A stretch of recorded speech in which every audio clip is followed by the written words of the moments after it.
I still remember the way she looked on our wedding day. Not the kind of memory you frame and hang on a wall. No, this one is different. It's quieter, heavier, the kind that visits you at 3 a.m. when sleep won't stay. The kind that presses on your chest like the weight of something you once had and lost, and still can't stop loving. Her name was Lily, and she was everything I wasn't. Where I was cautious, she was fearless. Where I hesitated, she leapt. I fell in love with her in the way quiet people fall for thunder, suddenly, fully, and with the knowledge that I might never be the same again. We met in a bookstore, of all places. I was browsing biographies. She was looking for a poetry collection she couldn't find. I offered to help her, not because I worked there, but because she smiled at me like I wasn't invisible. We talked for an hour without realizing it. 3 months later, I asked her out again. A year after that, I asked her to marry me, and she said yes with the same reckless grin that first undid me. Our wedding was small, just family and close friends in a little garden on the edge of town. I wore a suit that didn't quite fit.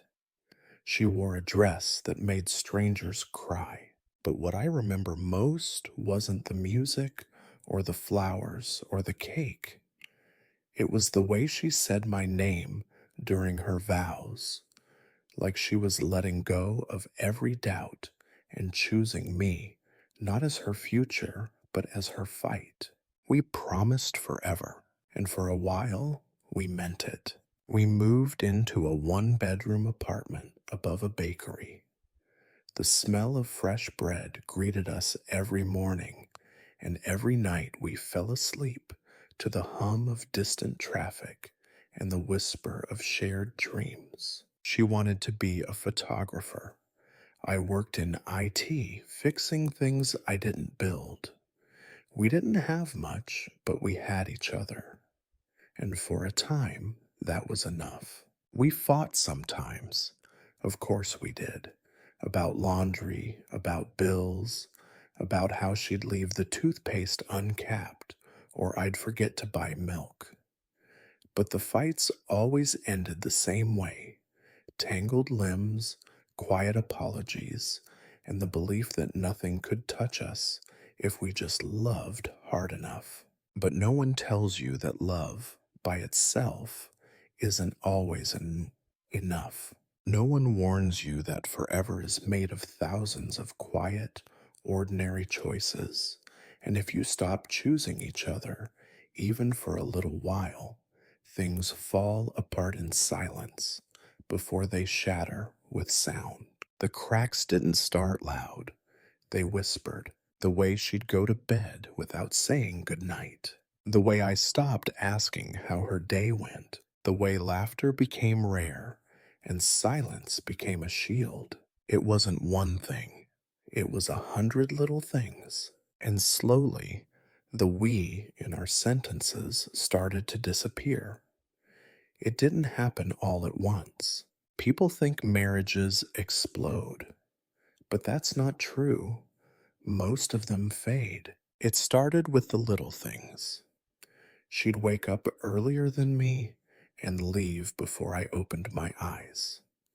Sometimes I'd come home to find dinner half eaten and her headphones on, eyes glued to her editing screen. I told myself she was busy chasing her dream, and I was proud of her.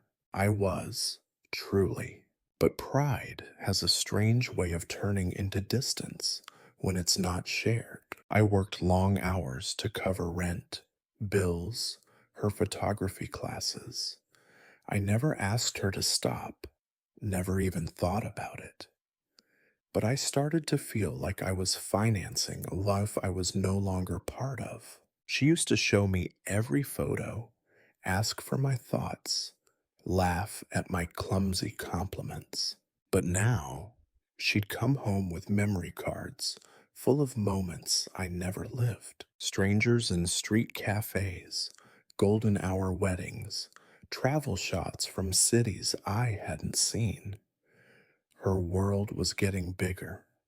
Mine felt like it was shrinking to a screen and a keyboard. One night I asked if she wanted to go on a weekend trip, just the two of us. She smiled, soft and distant. I have a shoot that weekend, she said. Maybe another time? That another time never came. We stopped fighting. That's how I knew we were in trouble. Because when you still fight, it means you still care, still want to fix it. But when the arguing stops and the silence grows, it's because you've started believing that it no longer matters what the other person thinks. We were roommates by then, polite, functional. We split groceries, laundry, chores, but we didn't share our hearts anymore. She started sleeping with her back to me, and I, like a coward, stopped reaching for her in the dark. One Sunday afternoon, I found her crying in the bathroom. The door was half open. She didn't know I saw. I should have gone in, should have held her, but something inside me froze, like I didn't know if I was still allowed. She wiped her face, straightened her spine, and stepped out like nothing happened. And I let her. That was the day I realized we were no longer us. We were just two people holding on to the shape of something that used to be love. I wanted to scream, to ask her what happened, to beg her to come back, to the woman who laughed in bed, who held my hand in public, who used to take my photo while I wasn't looking. But I didn't. I was scared I'd hear the truth, that maybe she didn't miss us the way I did, or worse, that she missed me too, but didn't know how to find her way back. The day we finally talked was the day the water heater broke. Of all things, she was in the kitchen, drying her hair with a towel, her face pitched from the cold shower. I was wrestling with the wrench under the sink, frustrated beyond reason. "I'll call the landlord," she said. I didn't look up. "No, I got it." She hesitated, then sat down across the room at the dining table in silence. I kept turning the wrench. My knuckles scraped the pipe. It bled. "I didn't ask you to fix everything," she said, almost too quiet. I stopped, "But you let me," I replied. She looked up. That was the first time in weeks our eyes had met. "I didn't know how to tell you I needed something different," she whispered. "And I didn't know how to ask if I was still enough," I said. There it was, the raw truth of our unraveling. We sat in that silence, pipes dripping, the smell of rust in the air, and two people trying to salvage the last pieces of a shared life. "I still love you," I said, "but I don't think we're in love anymore." She flinched like I'd struck her. Tears welled in her eyes, but she didn't look away. "I don't know when we lost it. I think it was slow," I said, "like erosion." She nodded, "like how the sea takes cliffs. There was poetry in that." Even in the end, we still spoke in metaphors. She reached across the table and held my hand. It felt like a farewell more than forgiveness. "We tried," she said. "We really did." I couldn't argue with that. "Are we giving up?" I asked. "No," she said. "We're letting go." There's a difference. Giving up is quitting because you're tired. Letting go is knowing something no longer fits, even when you wish it still did. We didn't scream. We didn't blame. We just cried. Two people grieving the same thing from opposite sides of the table. I wanted to memorize her face in that moment, the strength in her softness, the sadness in her eyes. And I knew, right then, that even if we ended, she would always be my great what if. That night, we slept in the same bed, not as lovers, not as strangers, but as two hearts whispering their last lullabies. I woke up to her arms around me, but it felt like goodbye. And it was. It was a Tuesday. We wore sweaters because it was cold, and neither of us had slept. She had a vanilla latte in her hand, and I had nothing, because I didn't know what you were supposed to drink on the day your marriage ends. The family court building smelled like old folders and something distant, like forgotten dreams. We didn't speak much in the waiting room, just looked at each other and then away, as if the memories were too loud between us. The clerk called our names like we were next in line for a prescription. I almost laughed because how do you reduce years, into a few boxes on a form? How do you fit promises, holidays, burnt toast, shared Netflix passwords, and late night apologies into two signatures and a stamp? But we did. We walked into that room, sat across from a judge who had done this 100 times before, and he looked at us like we were another story that had already ended before it reached his desk. I remember his question, "Are you here of your own free will?" And her voice cracked when she said yes. Mine didn't crack, but my heart did.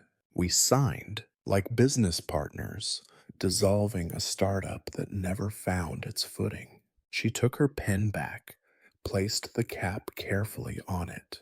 I wanted to ask if she wanted to go for pancakes afterward, like we used to. I didn't. Outside, the wind hit us hard. The kind of wind that makes your teeth clench. She zipped up her coat, looked at me. I said, "So, I guess this is it." She nodded. "Yeah." There was a long pause, not dramatic, just full. "I hope you find what makes you feel whole," I said. "I hope you keep writing," she whispered. Then she reached out and hugged me. It wasn't long, but it held everything that words couldn't. We walked opposite directions on the sidewalk, like strangers, but I turned around once. So did she, and we waved. The kind of wave you give someone at the end of a very long movie. And then she disappeared around the corner. When I got home, the apartment felt like a museum of what used to be. The plants were still there. So were the magnets on the fridge. But her coat was gone. Her scent, her quiet humming in the morning, all gone. That night, I sat on the couch, opened my phone, and deleted her from my favorites. I kept her number. I couldn't delete that. I didn't have the strength to, and maybe that's okay. Not everything has to be erased. Some things you just fold carefully and place in the drawer of your heart labeled was. I cried, not for what we lost, but for all the versions of ourselves we never got to become together. Sometimes love isn't about how long it lasts. It's about what it teaches you before it leaves. The first few weeks were quiet, too quiet. There were no text messages asking if I wanted Thai or pizza. No one left the hallway light on for me. No shared Spotify playlists echoing through the apartment. Just the hum of the refrigerator and the occasional creak of the floorboards under my pacing. At first, I filled the silence with noise, podcasts, news, music I didn't even like. I kept the TV on just to pretend someone else was in the room. But eventually, even the static began to feel hollow. So I turned everything off and let the silence speak. It said, "You're still here." It was right. I started walking in the evenings, not for exercise, though God knows I needed that, but for movement, for proof that the world hadn't stopped spinning just because my marriage had. One night, I went I passed by the bookstore where we used to buy each other cards for no reason.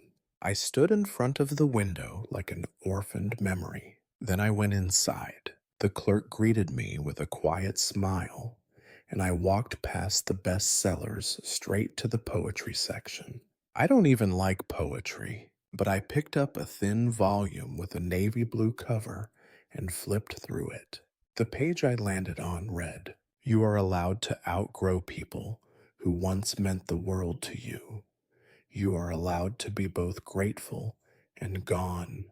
I bought the book. Week by week, I began collecting new routines. I cooked for one, learned how to fix the leaky faucet she used to nag me about, started writing again, just short pieces, letters I'd never send, thoughts I didn't have to explain. And slowly, so slowly, I stopped reaching across the bed in the morning. I ran into her once at a local coffee shop. She was with a friend.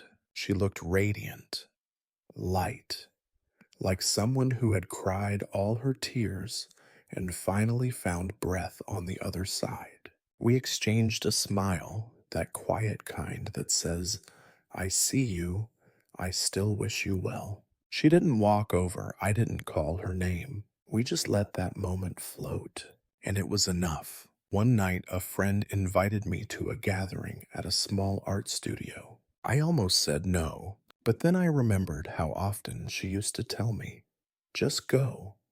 You never know who you'll meet." So I went. It was awkward at first. Too many names, too many conversations that felt like they belonged to someone else. But then I met a woman named Claire. She asked me what I did, and for the first time in months, I didn't talk about my past. I told her about the new short stories I'd been writing, about the book I'd read in the bookstore, about the poetry line that stayed with me. She listened, really listened, and I realized I had missed that.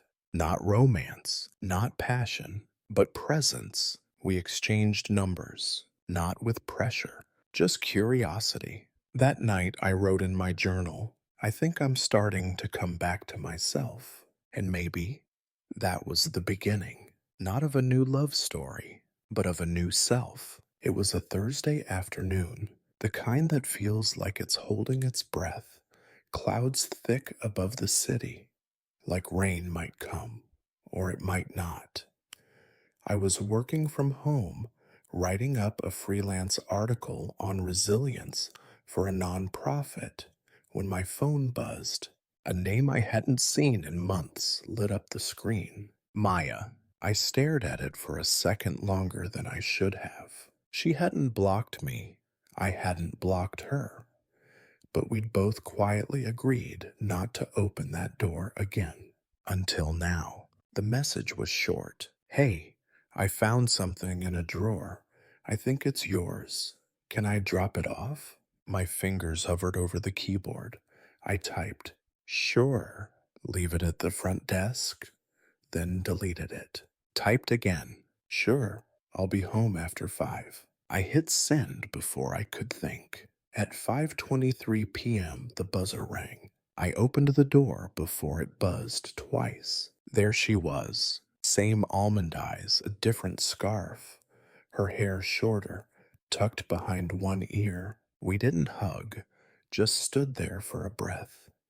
Then she held out a small box. A wooden one. The one I thought I'd lost during the move. Inside was an old leather-bound notebook, mine. My thoughts from our first year together. Notes I wrote when we were trying to have a baby.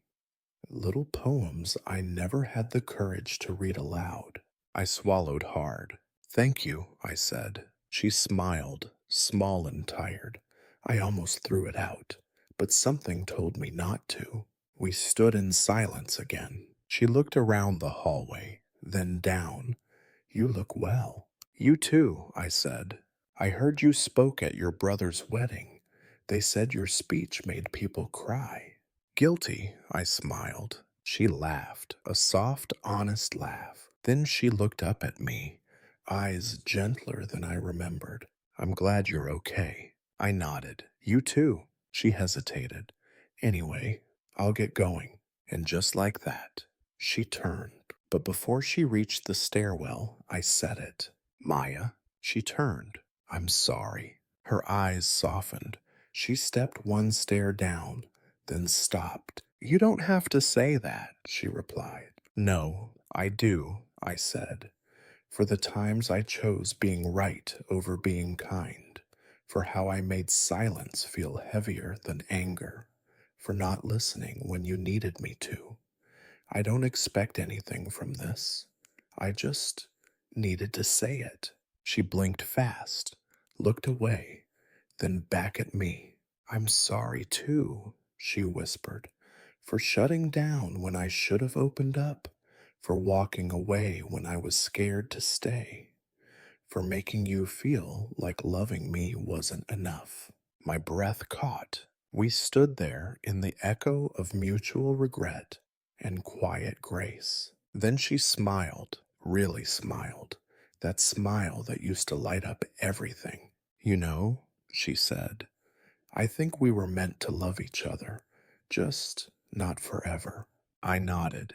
Maybe we were meant to teach each other. Exactly. Then she turned again. This time I let her go. That night I opened the notebook. The first page read, To the woman who sees the parts of me I hide, I hope I make you feel safe enough to stay. It was strange. It didn't hurt anymore. It didn't ache the way it used to. It just was a piece of a story that had ended with grace, even if it didn't end with us together. Later, I made tea, sat by the window with the city lights blinking back at me, and I wrote in the last blank page of that notebook, Love didn't fail. We just grew in different directions, and even that is a kind of success. I thought the hardest part of our separation would be the silence, but it wasn't. It was the noise afterward, the echo of what ifs, the sudden spaces where her laugh used to live, the sound of my own footsteps in a place too quiet to feel like home. But grief has a rhythm. It hums for a while, then one day it rests, and slowly something else begins. It started with a walk, nothing dramatic, just me, a hoodie, and the nearby trail behind the apartment complex. It was the same path I used to walk with Maya on Saturday mornings, coffee in hand, dreams spilling between us like unspooled thread. Now it was just me, but something felt clean, like the world was starting over and I was allowed to as well. That evening, I deleted the dating apps. I didn't want to meet someone. I wanted to meet myself again. So, I made a deal with myself. No chasing, no replacing, just rebuilding. One brick at a time. I signed up for a pottery class. I figured if I could shape something out of clay, maybe I could shape something out of myself too. The instructor, Karen, was in her 60s. White hair in a long braid, hands always dusted with earth. She didn't ask why I was there, but after 3 weeks, she said something that stuck. You keep smoothing everything out. Why are you afraid of the rough edges? I didn't have an answer, but that night, I sat at the wheel, clay spinning between my fingers, and I let it be uneven, asymmetrical, real. It felt like breathing after holding it in for too long. I started journaling again. Not about her, not about the past, but about me.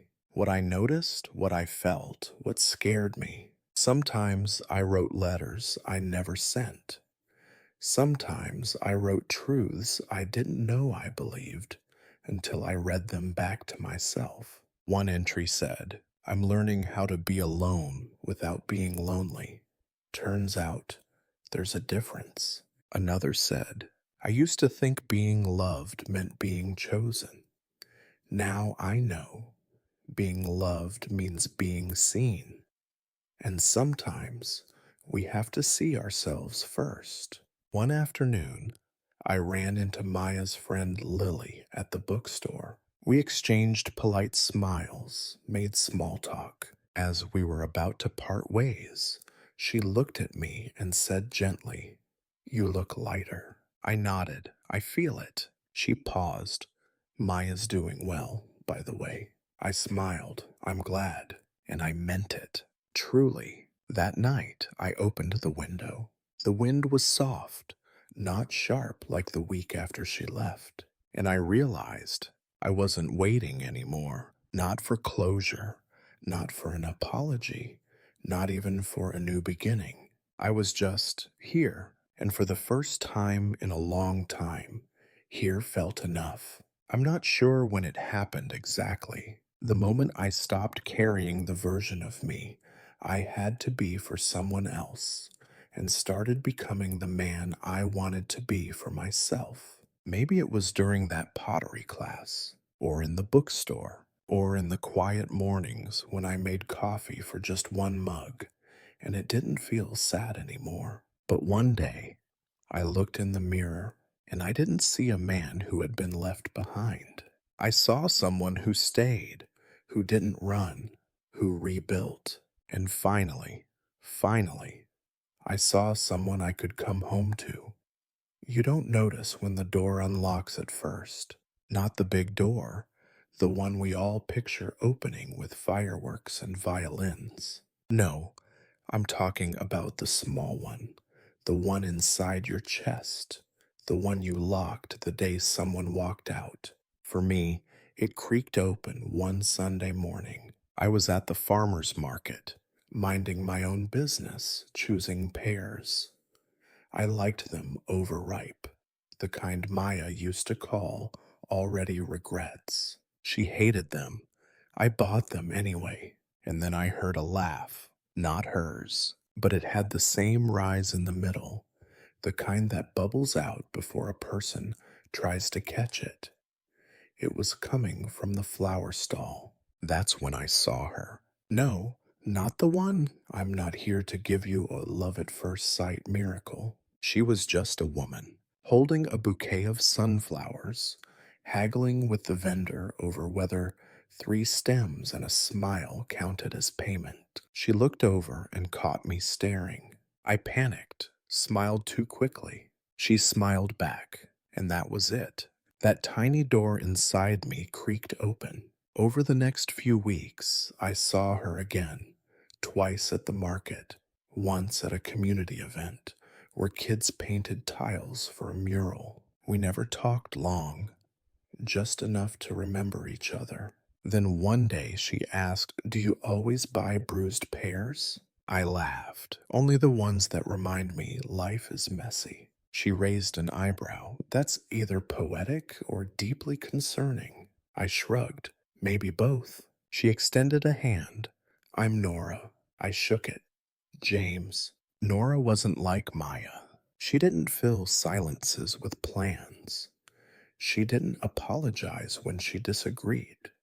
She didn't ask me to explain who I used to be. Instead, she asked questions like, What's something you used to love but forgot? What's your favorite sound? What makes you feel safe? And I answered, not to impress her, not to win her, just to share. That was new. We had coffee 3 times before I realized I didn't feel nervous. Not because I didn't care, but because I wasn't performing. I wasn't trying to be someone. I was just me, scars and all. And when I told her, gently, about Maya, about the things I did right and the things I didn't, she didn't flinch. She just nodded and said, Thank you for telling me who you are, not just who you were. I don't know where Nora and I are going. Maybe it'll last, maybe it won't. But for the first time, that doesn't scare me, because I'm not looking for someone to complete me. I'm looking to share the life I've already built. I don't need to be saved, and I don't need to save anyone. That realization, that's freedom. One night, Nora asked me if I ever imagined being married again. I paused, not because I didn't have an answer, but because, for the first time, my answer wasn't clouded by old pain. If it ever happened, I said, I'd want it to be a partnership of presence, not fixing, not filling, just walking beside each other. She smiled. Sounds like you've walked a long road alone. I had to. And now I looked at her. Now I walk lighter. If you've made it this far, thank you. You've listened to a stranger pull his past out of silence and turn it into something human. And if there's anything left I want to say, it's this. I didn't lose Maya. Not really. Yes, I lost the version of her who laughed in the morning sun, who danced barefoot in our kitchen, who once told me, I don't want a perfect life. I want a real one with you. But I didn't lose the love. I didn't lose the lessons. Because the truth is, every person we've ever loved, they shape us, even when they leave, especially when they leave. I've learned that heartbreak doesn't kill you. It humbles you. It strips away the noise. It makes you sit still in the wreckage of what you thought life would be. And from there, if you're lucky and stubborn and honest, you start again, not by erasing the past, but by building something new on top of it, not a monument to pain, a foundation of truth. I don't regret marrying Maya. I regret not listening sooner. I regret thinking love could fix what only courage could. But even those regrets taught me something. They taught me that marriage isn't about finding your mirror. It's about finding someone whose cracks match your own, so that together you can let in light.